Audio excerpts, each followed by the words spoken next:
অভিনেতা শামীম হাসান সরকারের বিরুদ্ধে শুটিং সেটে হেনস্থা ও ধর্ষণের হুমকি এবং নেশাদ্রব্য সেবনের অভিযোগ এনেছেন অভিনেত্রী প্রিয়াঙ্কা। সম্প্রতি একটি বেসরকারি টেলিভিশন চ্যানেলে দেওয়া সাক্ষাৎকারে এসব অভিযোগের কথা বলেন অভিনেত্রী। পাশাপাশি টিভি নাটকের অভিনয়শিল্পীদের সংগঠন অভিনয়শিল্পী সঙ্গেও অভিযোগ দিয়েছেন। এদিকে সব অভিযোগ অস্বীকার করে শিল্পী সংঘের পাল্টাও অভিযোগ দিয়েছেন শামীম হাসান সরকার। সেই সঙ্গে সংবাদ সম্মেলন করেছেন তিনি। সেখানে তিনি প্রিয়াঙ্কা সহ আরও কয়েকজন তারকাকে নিয়ে খোলামেলা কথা বলেন। সেসব নিয়ে শুরু হয়েছে বিতর্ক। অনেক অভিনেতা, অভিনেত্রী ও প্রযোজক, নির্মাতা শামীমের লাগামহীন কথাবার্তার সমালোচনা করছেন সোশ্যাল মিডিয়ায়।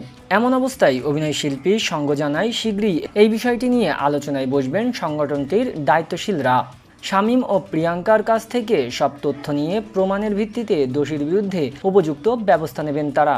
অভিনয়শিল্পী সংঘের সাধারণ সম্পাদক রাশেদ মামুন অপু তিনি বলেন, শামীম প্রিয়াঙ্কা দুজনই আমাদের কাছে আনুষ্ঠানিকভাবে অভিযোগ দিয়েছেন। আমরা এটা নিয়ে দ্রুত আলোচনায় বসব।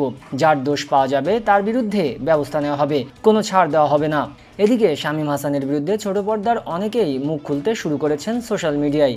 এই বিষয়ে রাশেদ মামুন অপুর কাছে জানতে চাইলে তিনি বলেন, সবাইকে অনুরোধ করছি বিষয়গুলো নিয়ে সোশ্যাল মিডিয়ায় লেখালেখি করে নিজের সম্মানহানি ঘটাবেন না।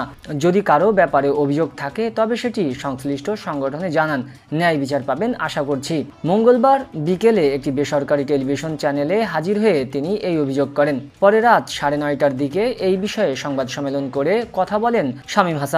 অভিনেতার দাবি, প্রিয়াঙ্কা তার বিরুদ্ধে যে অভিযোগ করেছে বিষয়টি সঠিক নয়। শুধু ধর্ষণের হুমকি নয়, শামীম হাসানের বিরুদ্ধে মাদক সেবনের অভিযোগও তুলেছে প্রিয়াঙ্কা।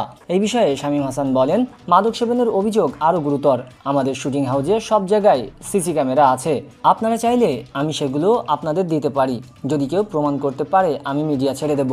এর আগে চায়ে চিনি কম হওয়ায় প্রোডাকশন বয়ের গায়ে গরম চা ঢেলে দেওয়ার অভিযোগ ওঠে অভিনেতা শামীম হাসান সরকারের বিরুদ্ধে। উত্তরায় দোলনচাপা শুটিং হাউসে নির্মাতা আদিবাসী মিজানের শুটিং সেটে এই ঘটনা ঘটেছিল। Bangladesh television media production manager অ্যাসোসিয়েশনের সাধারণ সম্পাদক মোহাম্মদ আনোয়ার গণমাধ্যমে এই অভিযোগ জানান। এরপর থেকেই বিষয়টি নিয়ে ব্যাপক আলোচনা সমালোচনার সৃষ্টি হয়েছে।